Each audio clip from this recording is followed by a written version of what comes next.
Welcome to the Cory Lee Show, where our focus is on building leaders and transforming culture.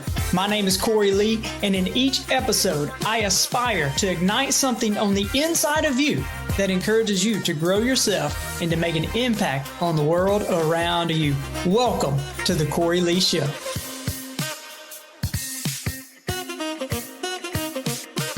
Welcome back to the Cory Lee Show, guys. I have another exciting episode today. I'm really excited to introduce you to somebody that's just bursting with joy. She is bursting with passion and creativity. And it's interesting how I think we even met.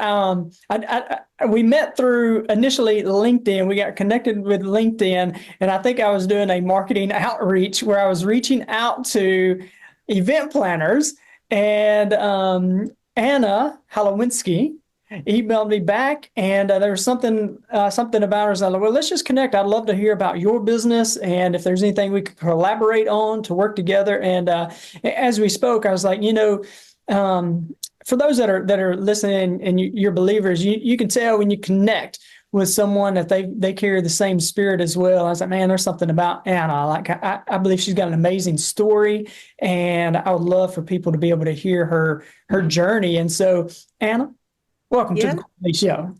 Thank you, Cory. I'm so excited to be here today. Absolutely. Well, I'm excited to have you. And so, Anna, she's in the DC area, has an event planning business where we work not only with weddings, but I was reaching out in regards to kind of professional and executive level type things. And so she does a lot of those, is really creative. But Anna, take us on the journey. Tell us a little bit about your story. How did you go from, where you were to where you are today? Yeah, that's such a good question, Cory. Thank you. And thank you again for having me on the show. I'm so excited to be here. So I guess my journey starts in college. And I think what's really important to note about me is, like you said, having that same spirit within us. I'm a Christian, and being a Christian is one of the greatest joys of my life and motivates everything that I do. And so the reason the story starts in college is because that's when I became a believer. January of 2011, I did InterVarsity Christian Fellowship. I didn't even really know where I was or what I was doing there, but I found my way into InterVarsity Christian Fellowship and became a believer. And since then, I've had a journey with career. I majored in systems engineering at the University of Virginia for my undergrad, and did that for a couple years after college as well. And then I ended up teaching. I was like, you know what? I can't sit in a cubicle all day. It's just not who I am. I need to be moving. I need to be up and around. So I ended up quitting my job, pursuing first grade teaching for a couple of years. I taught before and through COVID, and then COVID wrecked me. It was one of the hardest seasons of my life. I'm incredibly extroverted, and just being isolated like that really did a number to me. And also, I think helped me just encounter the brevity of life and what am I doing here? Why am I here? What is my purpose? I'd asked a lot of those big questions when I first became a Christian, but just having that opportunity to slow down to a stop and just really reevaluate my life was really important. And getting to the point of quitting my teaching job. I'm not an advocate for just quitting things, flippantly by any means, but I did a lot of thinking and praying and realizing too, at the end of the day, I wanted to be my own boss. I wanted to call the shots for my own life and take ownership for my life and not be working for somebody else or for someone else's dream, but for my own. And so I ended up starting an event planning business in December of 2021. And I can tell you so much more about the backstory to the business, but I guess my journey really started with becoming a believer and just pursuing my dreams and walking with God and trying to figure that out for myself. So, wow, that's powerful. yeah, thanks. There's a couple those in there you said that's really interesting. You said you started asking the big questions of what's my purpose and what am I here for? Those are big questions that a lot of people are asking.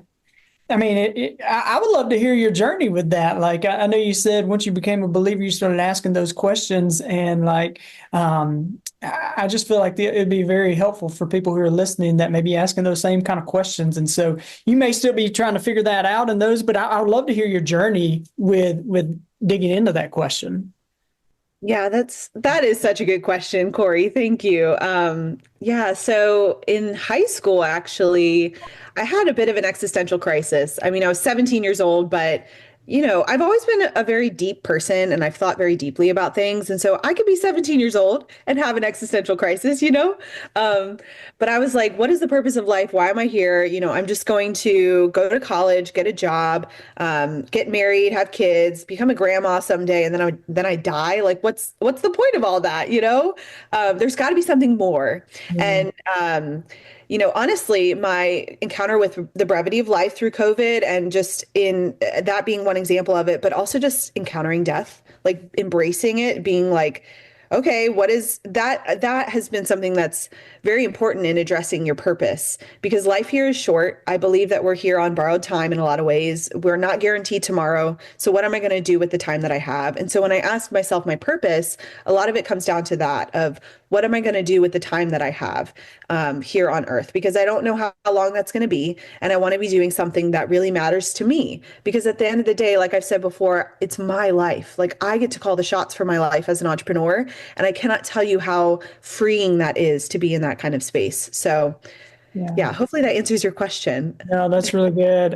I posed the question the other day, is a few weeks ago on social media about, let's just say you knew today was your last day, right? How would you Mm, spend it? Who would you spend it with? What are some of the things that you would do, and maybe what are the things you would stop doing? I think mhm. when you think about it the way you did, it causes us to dig a little bit deeper and to search for that. I think that's really, really powerful.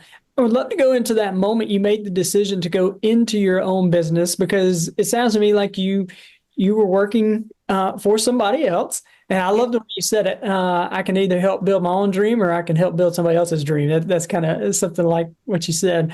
Yep.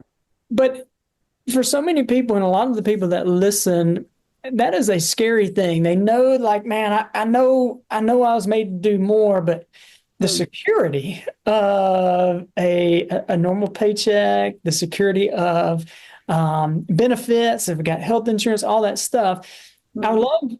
Can you share about what was it like for you to step across that line from the comfort into the unknown of having your own business?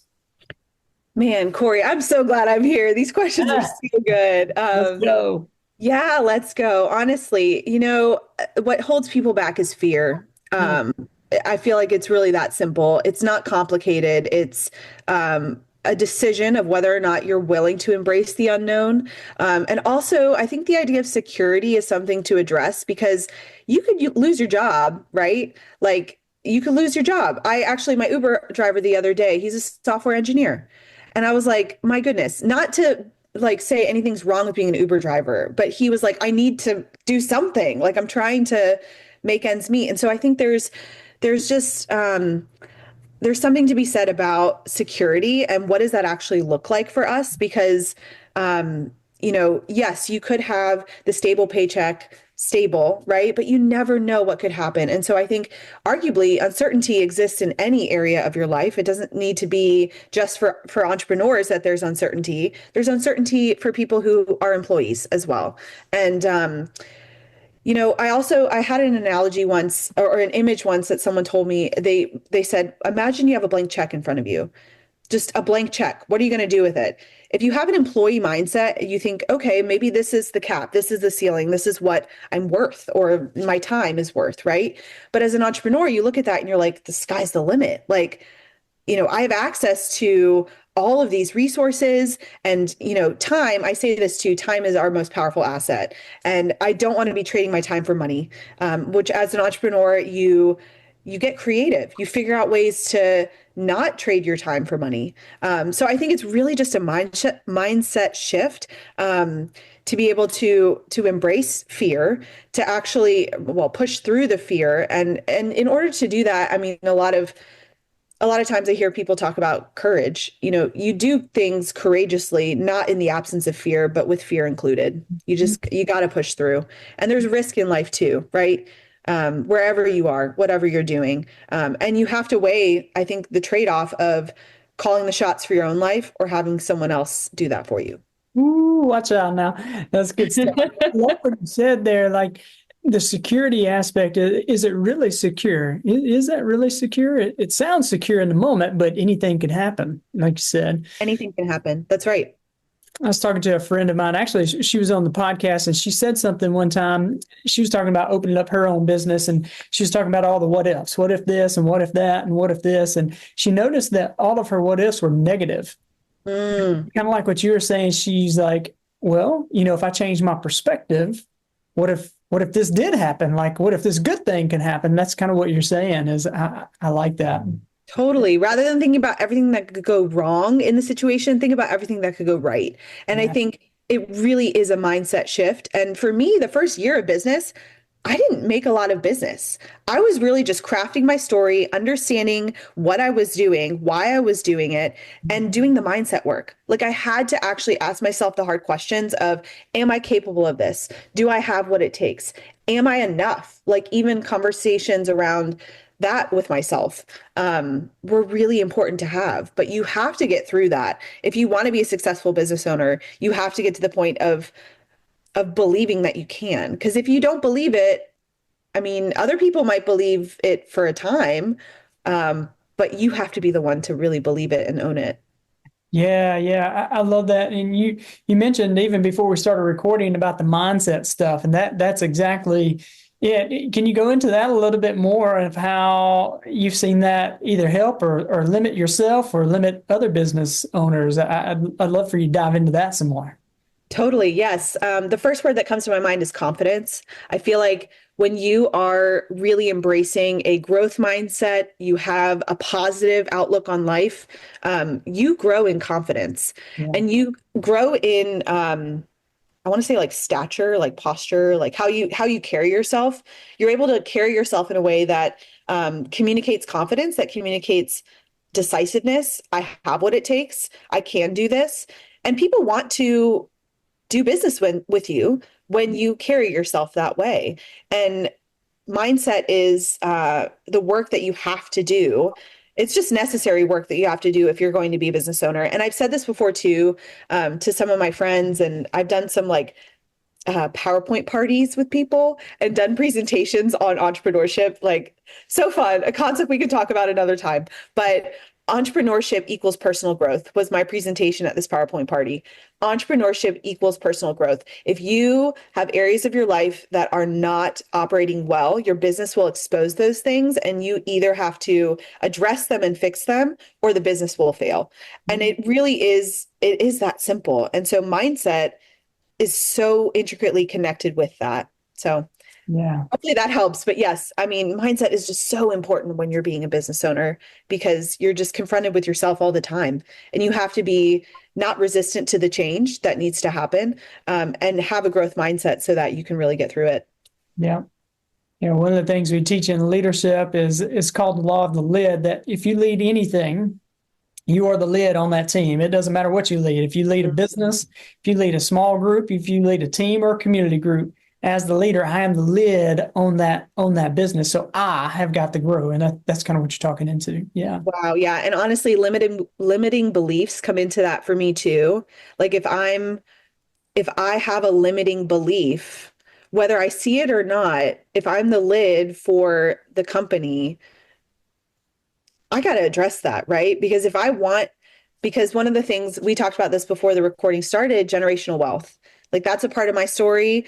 That's a part of why I'm in business is because of generational wealth.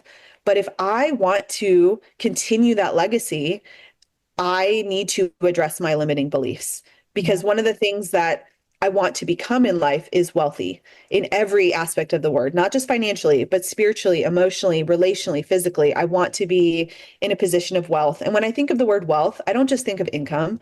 I don't just think of money. I think of impact. I think of the impact that I'm able to have financially. Of course, I want to be a giver.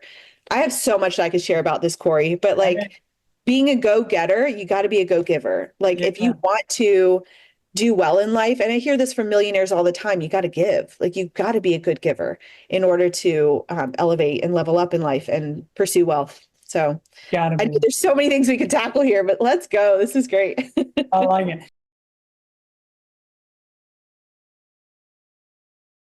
a mission to build leaders and to transform guys, I hope you are culture. enjoying So if you're this looking for a episode of speaker the who Cory speaks Lee Show, directly y'all, to I the am heart, on a mentor to come alongside you and your team, or if you're in a position where you're looking for a personal coach who embraces where you are and also believes in who you could become, then I would be honored to walk this path with you. Simply reach out to me on my email at Cory@CoryLeeLeadership.com. Look, let's make your vision a reality. Contact me and together we'll navigate the path from aspiration to achievement. Your transformation, it starts now. There's something you said earlier too. I just want to make a little bit of comment on. It's you're talking about the way you carry yourself, and it says something about the way you carry yourself. Something I mess with her. I'm kind of messing with her some, but I'm also being very serious as well. If I see him walking with his head down, his shoulders slouched, I say, "Hey, boy, get your head up. Act like you're walking somewhere on purpose," you know. And I even tell myself that if I catch myself, it's like, "Hey, get your shoulders back. Act like you're going somewhere on purpose." And Right. and it does speak, carrying yourself with confidence. And so, again, one of the things we talk about in leadership is when the leader lacks confidence, the people lack commitment. Like if you're building a team or if you're leading something, people can tell if you lack the personal confidence. And if you lack that, there's going to be a lack of commitment on those that actually follow. And so I love what you said right there. I want to go into that generational wealth, something because it sounds like that's not just starting with you, or is that a thought that it originated with you, or is there something in your family line that was attached to? Or I'd love to hear that. Yeah, absolutely. So, the reason I'm in business is because of my grandfather, and he has a rags to riches story. He was a refugee during World War II. He remembers Hitler coming to power, and Wow. he was from Germany. And he immigrated to the States in his 20s and started. He started to pursue residency. So he was an OBGYN and started the first OBGYN practice in Manassas, Virginia, which is probably 30 minutes away from where I live now, over 60 years ago. Like, was a businessman himself, but rags to riches story, truly.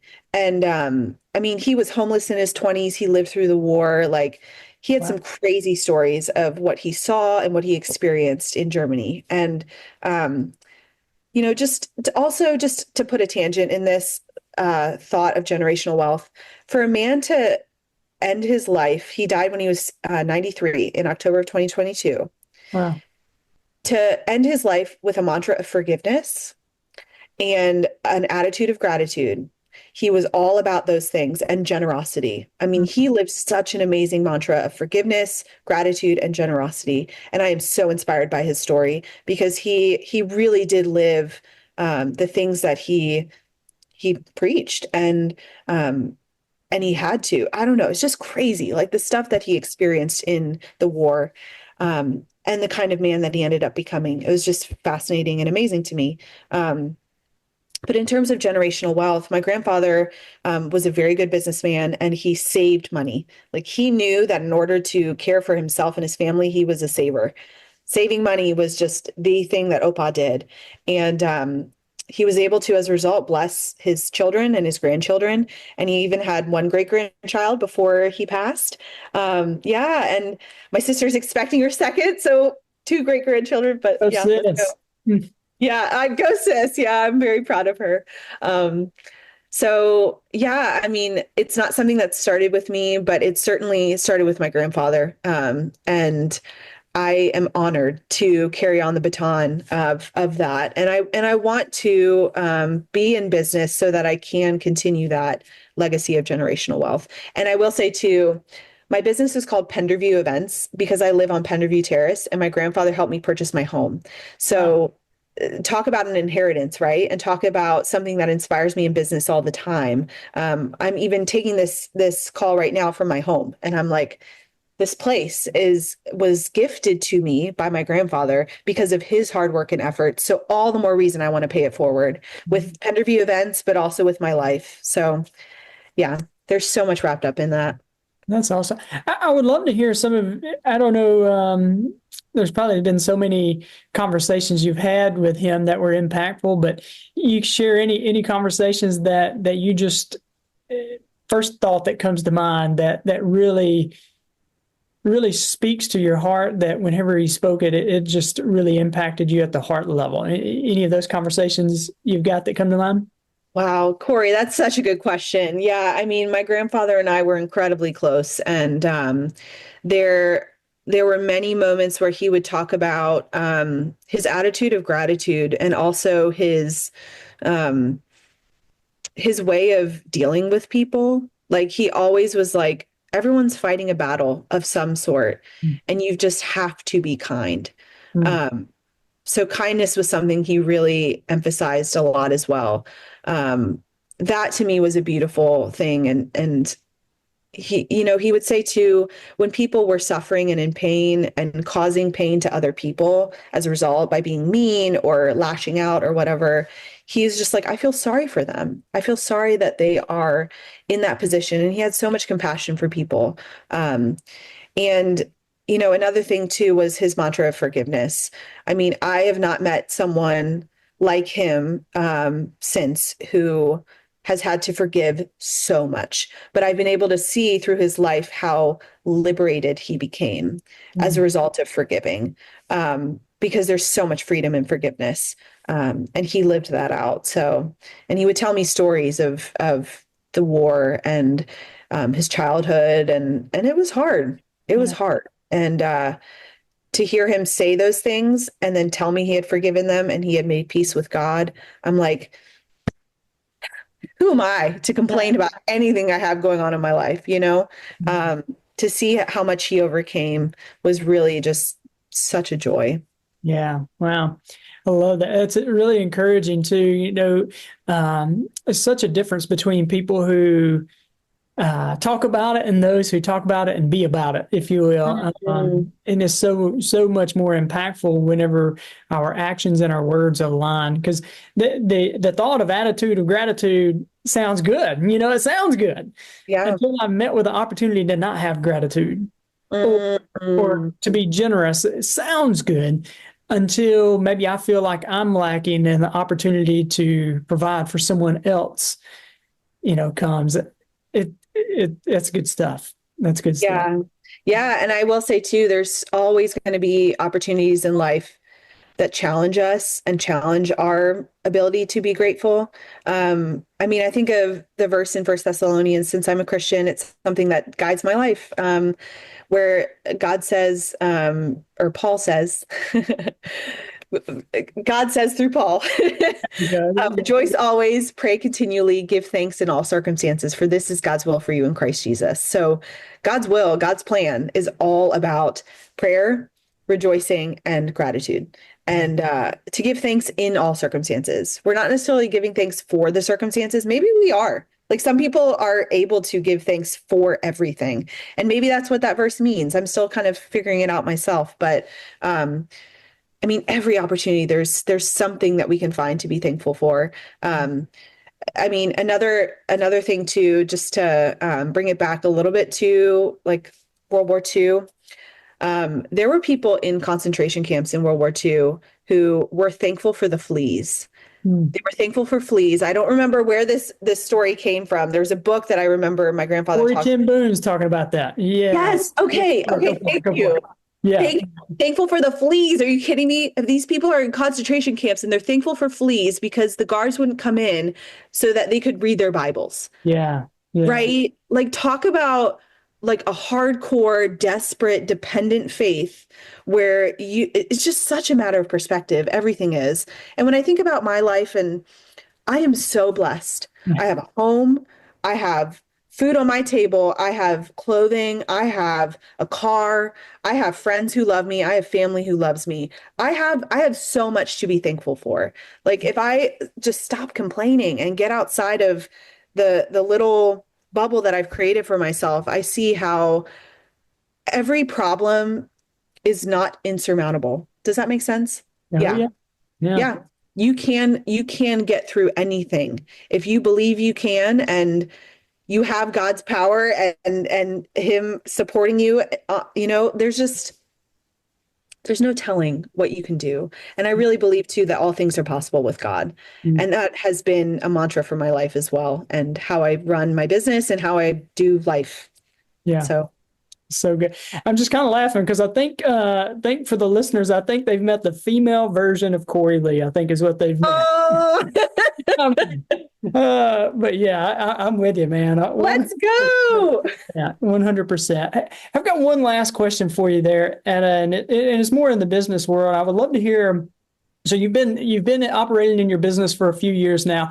How do you because at the recording this, it's in January of 2025.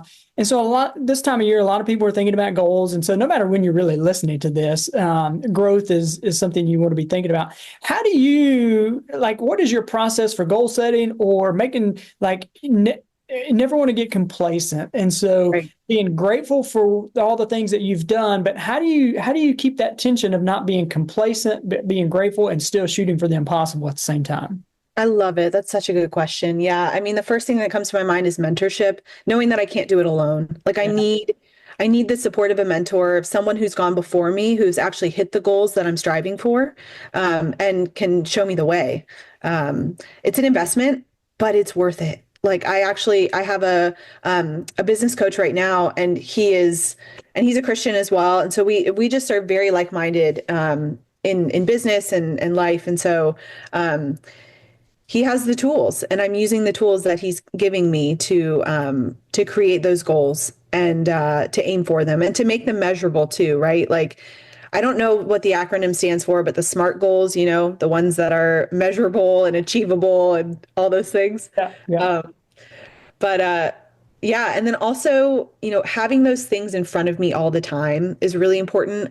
I actually have on my desk right now my list of goals for the year. Like I can see them, and I'm like, it's right there in front of me. So that way I'm holding myself accountable to it too. And when I think of the word like accountability, it's an account of your ability. So you want to see like Oh, my phrase. Oh, that is so good. I told what you you're guys to capable listen of. to the female version of Cory Lee. No, go for Let's it. go. We should do this again. Yeah, there you go. I didn't I mean to love cut you off. Keep going. I No, messed up. that's okay. That was pretty much it. Yeah. Yeah, no, that's so funny. I tell our men's group all the time, accountability is not, it's an account for your ability, not your inability. Yeah, That's right. That's right. Yeah, and that's important too. I mean, that's a huge part of goal setting too, is holding yourself accountable to it. But again, why I think mentorship is the first thing I mentioned is because you need someone else sometimes to hold you accountable to those things too. We're not meant to do this alone. So that's really good. And really, really good reminder of, I like this, what you said, because mentorship is very powerful. Having someone that has gone before you, they see more, they see before, because they've kind of journeyed that path a little bit more, and they can impart some of that to you. It's so good. And so, and you've added a ton of value, and I know that you're making an impact in DC, and you're doing big things with your business. If somebody wanted to reach out to you and it's like, I would love to know more about your business. I would love to know, hey, would you mentor me? I don't know if you have a coaching program, but how would people connect with you? That's a great question. Thank you so much. Instagram is a great way to connect with us. Penderview Events, Penderview Events. That's our handle at Instagram. So you can DM us there and connect with us. I also do actually do some coaching, like some mindset coaching for female entrepreneurs. So for women who are starting a business or thinking about taking the entrepreneurial plunge, those are things that I do as well. So, but you can reach me through Instagram at Penderview Events. Okay, so if somebody wanted the mentoring too, they could reach you at the Instagram. At Penderview Events, yeah. Or I do actually have a small following for the coaching page. It's just my name, at Anna Holowinski. So Gotcha. All right. Awesome. Well, Anna, truly appreciate you coming on. You've added a ton of value, and I know you have inspired the people that are listening. I hope you're encouraged today. I love the biggest thing I've taken from our conversation is the perspective shift. Can I shift my perspective? And so thank you for coming on. Thank you for sharing your story, and thank you for adding value today. yes, of course, Cory. You have a great day. Thank you so much. Awesome. And thank you guys for taking the listen. And I really encourage you to reach out to Anna, follow her on Instagram. And if you have anything that you want to share with her, make sure, you can comment below. We can pass that along to her. You can reach out to her, but truly appreciate you guys taking a listen. Hope it adds value to you, and make sure you like, subscribe, and stay up to date with any of the latest episodes of the Cory Lee Show. And hope you guys have a great day, and God bless. 3, 2, 1. Okay. Thanks for joining me today. I hope I have added value to you. And if you have found value in this episode, let me know. Drop a comment and make sure you share with a friend or family member. See you next episode.